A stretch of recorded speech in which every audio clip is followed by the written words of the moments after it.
Finally क्या अब वो समय आ चुका है कि मिड कैप और स्मॉल कैप को भुला दिया जाए? क्या मिड कैप और स्मॉल कैप में इन्वेस्टमेंट करना बंद कर दिया जाए? क्योंकि मार्केट के जैसे जो सिचुएशन हो रहे हैं, लगातार जो हालतें हो रही हैं मार्केट में, बद से बदतर हालत होती जा रही है। ऐसे में एक नहीं बहुत सारे इन्वेस्टर्स का मतलब बहुत सारे इन्वेस्टर्स इस तरीके से सोच रहे हैं कि क्या अब वो समय आ चुका है जहां पर स्मॉल कैप और मिड कैप को भाई बिल्कुल ही भुला दिया जाए एकदम से। और अब क्या समय है कि लार्ज कैप का सहारा लिया जा सके या इसके अलावा और दूसरी कैटेगरी का सहारा लिया जा सके? या फिर अगर लार्ज कैप कैटेगरी की मैं ख़ास तौर से यहाँ पर बात करना चाहूँगा कि अगर लार्ज कैप का सहारा लेना है तो लार्ज कैप कैटेगरी में कौन से ऐसे फंड हो सकते हैं जहाँ पर हम इन्वेस्टमेंट कर सकते हैं आने वाले नेक्स्ट 4 to 5-6 ईयर्स के लिए? तो कौन सा फंड हो सकता है, क्या सही है क्या गलत है, इन तमाम तर मुद्दों के ऊपर आज के इस वीडियो में हम डिटेल से बात करेंगे।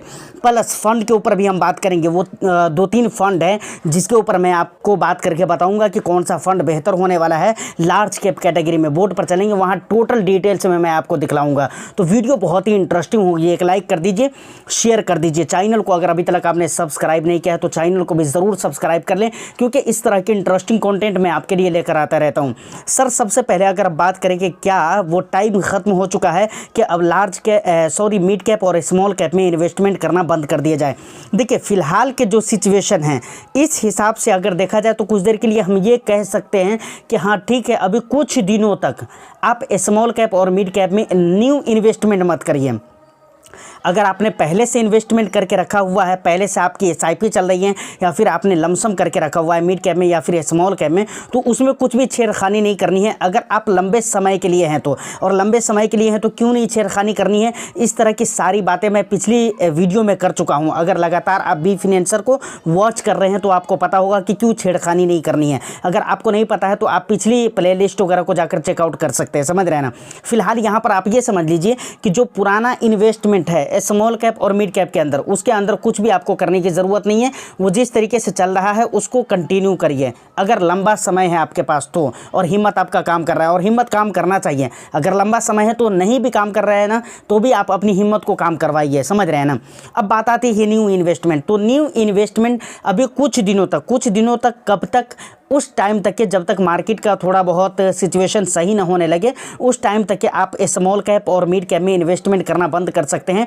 जैसे अभी अगर आपको न्यू पोर्टफोलियो बनाना है या कोई फंड ऐड करना है तो आप स्मॉल कैप अगर अपनी पोर्टफोलियो में ऐड करने के मूड में थे भी तो अब आपको नहीं करना है, ये मैं मान सकता हूँ। और नहीं कीजिएगा तो कुछ देर के लिए ये डिसीजन बिल्कुल ही सही होगा। अब अभी अगर इन्वेस्टमेंट के मूड में है तो किस तरह के फंड आपके पोर्टफोलियो में होना चाहिए? तो बिल्कुल ही आप लार्ज कैप वगैरह का मूड बना सकते हैं, या फिर फ्लेक्सी कैप हो गया, मल्टी कैप हो गया, इस तरह के फंड्स में आप इन्वेस्टमेंट कर सकते हैं। देखिए एक चीज़ आप याद रखिएगा, यहाँ पर मैं बताना चाहूँगा। देखिए आप लार्ज कैप में आइए, फ्लेक्सी कैप में आइए, मल्टी कैप में आइए, स्मॉल कैप, मिड कैप, कहीं पर भी, या फिर इंडेक्स फंड के भी अभी ऐसी हालत हो चुकी है कि भाई गिरावट हो ही रही है। गिरावट हर जगह है, गिरावट से आप कहीं नहीं बचने वाले हैं। हाँ ये है कि लार्ज कैप थोड़े स्टेबल होते हैं, थोड़े नहीं बहुत स्टेबल होते हैं comparison to mid and small cap, तो बहुत ज़्यादा स्टेबल होते हैं। तो इस हिसाब से आप लेकर चलिए।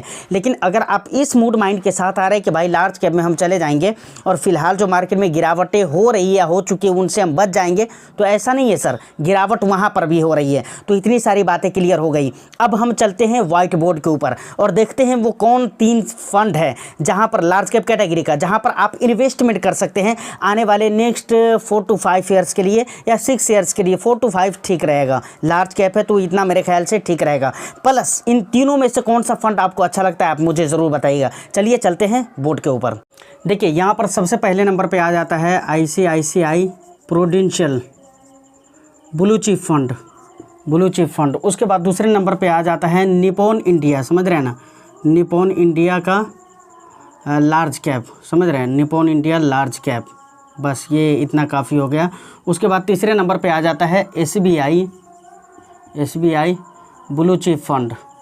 देखिए ये 3 फंड का नाम हो गया। सबसे पहले आ जाता है ICICI prudential Nippon India large cap fund, उसके बाद एसबीआई ब्लू चिप फंड। इस फंड के अगर आईसीआईसीआई के अगर बात करें, तीनों के रिटर्न्स मैंने लिख कर रखा हुआ है।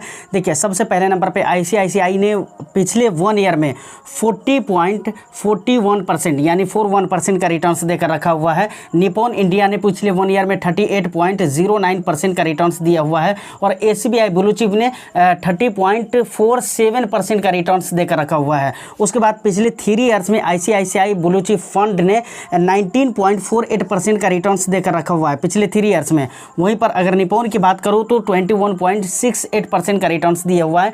एसबीआई ने 14.90% का रिटर्न्स देकर रखा हुआ है। पिछले 5 ईयर्स की अगर मैं बात करूं तो यहां पर आईसीआईसीआई का मिल जाता है 22.26% यानी 22.26% का रिटर्न्स दिया हुआ है। निपॉन ने 23.21% का रिटर्न्स दिया है। वहीं पर एसबीआई ने 19.66% का रिटर्न्स देकर रखा हुआ है।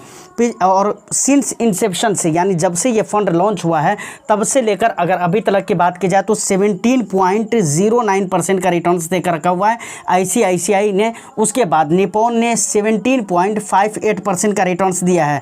तो लगभग यहाँ पर थोड़ा ज़्यादा ज़रूर है, समझ रहे हैं, निपॉन का थोड़ा ज़्यादा है सिंस इंसेप्शंस में। उसके बाद यहाँ पर देखें तो ये काफ़ी कम है, मतलब इन दोनों के कंपैरिजन में। लेकिन ये एसबीआई का फंड है 16.50% का रिटर्न्स दिया है सिंस इंसेप्शंस में। उसके बाद प्रेजेंट की जो एनएवी है अगर आईसीआईसीआई को देखें तो 119.26%, 26 समझ रहे हैं ना, ये प्रेजेंट की एनएवी है। वहीं पर अगर देखा जाए निपॉन का तो 98.71 प्रेजेंट की एनएवी एसबीआई का अगर देखा जाए तो 101.46 है, जो कि ठीक ठाक है, समझ रहे हैं। उसके बाद एसआईपी इन्वेस्टमेंट की अगर मैं बात करूं तो यहाँ पर आईसीआईसीआई में आप 100 रुपये से कर सकते हैं एसआईपी, निपॉन में भी 100 रुपये से एसआईपी कर सकते हैं। उसके बाद एसबीआई में आप 500 रुपये से एसआईपी कर सकते हैं। उसके बाद एक्सपेंस रेशियो की बात आती है जो कि बहुत ही मेन चीज़ है, यानी ये हमारे खर्चे हैं, समझ रहे हैं, किसी भी फंड में निवेश करने के। तो यहाँ पर आईसीआईसीआई के केस में अगर देखें तो 0.16 है, समझ रहे हैं। वहीं पर अगर निपॉन का देखें तो 0.67 है, काफ़ी कम है। वहीं पर अगर इसका देखें तो काफ़ी ज़्यादा है, मतलब आप ये समझ लीजिए इस यहाँ से कम है, यहाँ निपॉन से ज़्यादा है, समझ रहे हैं ना, यहाँ से तो कम ही है। तो भाई इस फंड ने रिटर्न्स भी अच्छा खासा बना कर दिया हुआ है। तो ये 3 फंड है जहाँ पर आप अपने पैसे को लगा सकते हैं लार्ज कैप कैटेगरी में। और लार्ज कैप कैटेगरी में ख़ास तौर से मुझे देखिए यहाँ पर रिटर्न्स अगरचे निपॉन इंडिया के बहुत ही अच्छे हैं, लेकिन मुझे जो फंड अच्छे लगते हैं वो एसबीआई के लगते हैं और दूसरे नंबर पर आईसीआईसीआई के लगते हैं, समझ रहे हैं। बाकी आपको कौन सा फंड अच्छा लगता है आप अपने हिसाब से देख सकते हैं। तो फाइनली यहाँ तक अगर वीडियो आपने देख लिया है तो मुझे लगता है कि बहुत सारी बातें आपको समझ में आ चुकी होंगी। अब कौन से फंड आपको, इन तीनों में कौन सा फंड ज़्यादा अच्छा लगता है वो मुझे आप कमेंट सेक्शन में कमेंट करके ज़रूर बताइएगा। प्लस आजकल की जो मार्केट सिचुएशन है, जो कंडीशन है, जो हालात हो रहे हैं मार्केट के अंदर, इन्वेस्टर्स जिस तरीके से बातें कर रहे हैं, जिस तरह से मतलब बात कर क्या रहे हैं, मजबूर है वो उस तरह की बात करने पर।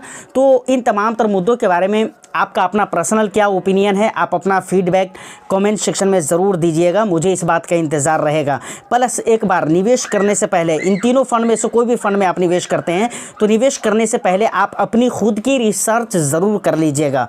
पर्सनली अगर मैं अपनी बात करूं तो मुझे 2 फंड तो यहाँ पर बहुत ही अच्छे लगते हैं और ये काफ़ी टाइम से अच्छे लगते हैं, ऐसा नहीं कि आजकल में अच्छे लगे, ये काफ़ी टाइम से अच्छे लगते हैं। वो है आईसीआईसीआई और एसबीआई, दोनों ब्लू चिप फंड जो हैं, तो ये दोनों मुझे बहुत ही अच्छे लगते हैं। क्या कहते हैं, निपॉन का भी फंड अच्छा है, समझ रहे हैं, अच्छा फंड है। बट आपका क्या मशवरा है आप भी मुझे ज़रूर बताइएगा। तो फाइनली चैनल को सब्सक्राइब कर लीजिए, वीडियो को लाइक करके ज़्यादा से ज़्यादा शेयर कर दीजिए। मैं फिर मिलता हूँ किसी नेक्स्ट एंड इंटरेस्टिंग वीडियो में, जब तक के लिए all the best. Thank you for watching.